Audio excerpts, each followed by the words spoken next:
welcome to another episode of the Tea Chat. I'm Farina Farouk. For today's episode, we will be talking with a councilwoman about political culture. So let's learn about this kind of culture in Malaysia. Assalamualaikum warahmatullahi wabarakatuh. Nama saya Anfal Saari. Saya dilantik sebagai ahli majlis, itu lantikan politik, dan bermula daripada Januari 2021 hingga Disember 2022 saya berada dalam penggal di mana saya menjadi ahli majlis di Majlis Perbandaran Ampang Jaya. Jadi buat masa ini adalah perkara sepenuh masa yang saya lakukan di samping aktivisme saya dalam parti politik, itu Parti Amanah Negara. Sebelum ini saya terlibat sebagai aktivis sosial bersama dengan badan bukan kerajaan, di mana saya berminat dalam membela isu-isu masyarakat, itu kebajikan, dakwah dan tarbiyah. Kemudian pada 2015 apabila tertubuhnya Parti Amanah Negara, saya terpanggil untuk bergabung bersama dengan Parti Amanah Negara, dan alhamdulillah saya berada dalam jawatankuasa wanita amanah negara di peringkat nasional dan juga di peringkat kawasan, iaitu di Gombak. Jadi selepas penglibatan saya dalam politik, saya melihat ruang untuk membuat perubahan itu lebih besar dan lebih berimpak lagi apabila kita memegang tampuk kuasa, kerana kita boleh menggubal polisi dan dasar, dan kita mempunyai banyak machinery ataupun kaki tangan kerajaan, agensi-agensi, kementerian-kementerian yang boleh menterjemahkan dasar dan polisi yang ingin kita bawa, di mana kita punya sasaran iaitu melalui Parti Amanah Negara. Gagasan kami adalah untuk membawa rahmah ke seluruh alam, rahmatan lil alamin. Jadi rahmah itu kita terjemahkan dalam polisi, bagaimana kita memberi kesejahteraan kepada rakyat tanpa mengira kaum, mengira agama, dan merentas seluruh sosioekonomi tanpa mengira pangkat dan kelas. Jadi itu aspirasi saya, dan saya melihat dalam penglibatan politik ini kita mempunyai ruang dan boleh dikatakan tiket yang besar untuk kita berinteraksi dengan masyarakat di semua lapisan.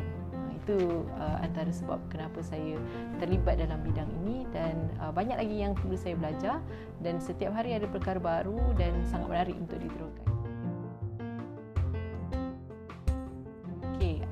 Ramai orang tak tahu ahli majlis ataupun councilwoman atau councilman ni buat apa. Kita dalam Malaysia kita ada 3 lapisan kerajaan. Kita ada kerajaan persekutuan. Di peringkat kedua pula kita ada di bahagian negeri, iaitu Dewan Undangan Negeri, di mana eksekutifnya adalah Menteri Besar dan Exco. Dan di bahagian legislatif ada adun-adun. Di Selangor sendiri ada 56 majlis daerah, majlis perbandaran dan majlis bandaraya. Jadi saya berada di yang kedua, itu di Majlis Perbandaran. Ahli majlis ini merupakan 24 orang yang berada di badan legislatif sesuatu majlis yang boleh menggubal dasar dan menjadi mekanisme semak dan imbang, supaya pegawai-pegawai kerajaan dan juga mereka yang penjawat awam boleh melaksanakan tanpa fear and favour lah, supaya perkara itu boleh dilaksanakan dengan adil. Jadi saya merupakan salah seorang daripada 24 orang ahli majlis di Majlis Perbandaran Ampang Jaya. Prosesnya adalah kita ada angkat sumpah. Kita adalah sebahagian daripada kerajaan, tetapi kita ni penghubung dengan rakyat. Maknanya jika rakyat, penduduk ingin menyuarakan apa-apa, boleh melalui ahli majlis, seolah-olah adun kecil lah. Kerana kawasan kami mungkin kalau satu Dun Hulu Kelang, dia terbahagi kepada 4 zon. Jadi saya hanya menjaga zon 3, iaitu salah satu daripada 4 zon. Jadi penduduk boleh suarakan apa-apa isu dan kita boleh sampaikan ke atas, ataupun apa sahaja polisi terbaru, peraturan daripada pihak majlis, kita akan sampaikan ke bawah. Jadi ahli majlis ni seolah macam mediator ataupun orang tengah yang menghubungkan antara rakyat dengan Majlis Perbandaran. Cabaran pertama saya kira sebagai ahli majlis ni perlu ada soft skill, iaitu komunikasi. Saya baca baru ni ada kes respon yang tidak dijawab, itu aduan yang tidak dijawab sehingga pengadu tersebut meninggal dunia. Isunya dia mahu dapatkan bantuan kerusi roda. Jadi menjadi ahli majlis ataupun mana-mana ahli politik pun yang menghubungkan dengan pentadbir ataupun pihak yang boleh melaksanakan tugas tersebut adalah yang pertama sekali adalah merespon. Masyarakat akan telefon, masyarakat akan WhatsApp, tak tentu masa, bergantung kepada situasi lah. Kadang-kadang waktu bencana, baru-baru ni tanah runtuh, ada kalau banjir, kebakaran dan sebagainya, dia tak tentu masa. Dia bukannya okey, waktu tertentu 9 sampai 5 waktu kerja saja kita boleh angkat phone. Tidak. Jadi cabaran pertama yang perlu dilepasi oleh seorang ahli majlis adalah komunikasi yang baik, iaitu merespon balaslah apa saja permohonan. Itu cabaran yang pertama lah yang perlu dilalui. Dan yang lain adalah apabila ada krisis ataupun konflik antara dua pihak, pihak A dan pihak B, itu di kalangan penduduk, mungkin dari pihak peniaga dengan pihak penduduk. Jadi macam mana kita nak menemukan mereka dalam suasana harmoni dan mencapai satu kata sepakat. Dan juga pertembungan antara penduduk, maybe dalam komuniti niaga, komuniti persatuan, dengan pihak majlis. Majlis ada punca kuasanya. Jadi nak menyeimbangkan antara perkara undang-undang, perkara legal dan juga dari segi moral. Moral ni maksudnya secara etikanya mungkin dari segi undang-undang dia nampak sangat keras kan, nak kena robohkan kawasan tu, kena roboh ikut undang-undang. Tapi secara moral, secara kita boleh berbincang, negosiasi apa jalan pertengahan supaya dia berakhir dengan baiklah. Jadi itu antara cabaran terus yang perlu dihadapi oleh ahli majlis ataupun ahli politik lah dalam mencari jalan tengah. Tapi kuncinya adalah urus tadbir, govern, supaya kita dapat mentadbir semua perkara ni mengikut dengan penuh integriti, dengan tata kelola ataupun tata cara yang baik. Itu yang kita nak capai, good governance.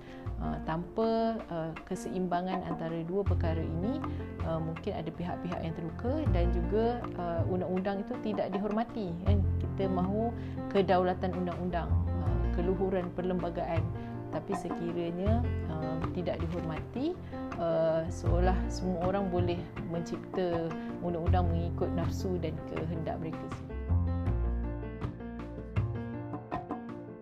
Saya sama je. Cuma kalau dengan lelaki tu mungkinlah cara percakapan dengan pergaulan tu beza sikit kan. Sebab saya fokus kepada melaksanakan tugas.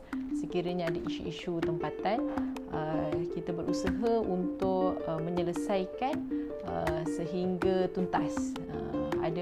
Ada setengah isu yang bersifat jangka masa pendek, contohnya macam tiang lampu, lampunya tak berfungsi. Itu kita hubungi Jabatan Kejuruteraan, mereka boleh bawa bahagian elektrik. Tapi ada berkaitan perkara yang kompleks, contohnya macam hak milik tanah, sempadan antara satu kawasan yang selama ini dimiliki oleh pihak A tapi telah diceroboh dan diduduki oleh penduduk tanpa izin selama berbelas tahun ataupun berpuluh tahun. Jadi bagaimana nak selesaikan? Jadi bila kita tumpu kepada menyelesaikan masalah, pada saya masyarakat yang boleh menerima perkara itu dengan positif, tidak mengira gender ahli majlis tersebut. Tapi dalam mengemukakan idea, saya mungkin berpandangan salah, tetapi masyarakat yang sangat male dominant ataupun sangat patriarki, yang memikirkan yang boleh buat keputusan adalah lelaki. Kalau wanita mungkin suaranya tidak begitu kuat, tidak begitu powerful. Jadi mungkin dia tidak memandang enteng, dia tidak memandang berat kepada ahli politik wanita. Saya mengimpikan bahawa semua ahli politik, tak kira dari peringkat ahli majlis, ketua kampung ataupun di peringkat ADUN, di peringkat ahli parlimen, faham tentang kerja kita. Kerja hakiki adalah menggubal dasar. Tetapi tanpa kita bersentuhan ataupun merasakan denyut nadi di bawah, rakyat di bawah, kita tidak akan faham apa dasar yang perlu ditambah baik. Tapi dalam masa yang sama, mentaliti untuk membina pengaruh dengan polisi-polisi dan kerja-kerja yang baik ini perlu diteruskan, bukan dengan menggula-gulakan rakyat supaya beri sokongan kepada ahli politik untuk terus kekal berkuasa. Jadi saya suka mengharapkan semua ahli politik menambah ilmu dan berinteraksi rapat dengan rakyat di bawah supaya kita faham apa kehendak mereka.